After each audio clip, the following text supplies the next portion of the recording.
Hello, এই যে বাবা উঠে গেছে। আলহামদুলিল্লাহ, ছেলেটা জ্ঞান ফিরেছে।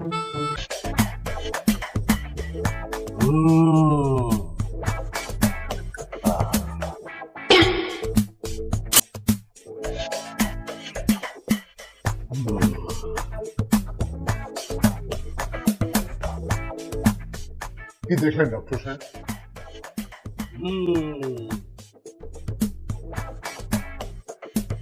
ডাক্তার সাহেব, জটিল কিছু নাকি? মানে কোনো সমস্যা? ডাক্তার কি হু হু করছেন, বলেন না কি হয়েছে? মানে না, কেসটা খুব জটিল। মাথার যে সেন্ট্রাল পয়েন্টে যেখানে আঘাত লেগেছে, ঠিক একই জায়গায় একই পরিমাণ একটি আঘাত বাঁশ অথবা রড দিয়ে করলে স্মৃতিটা ফিরে আসবে। এটা তো আমি আগেই কইছি।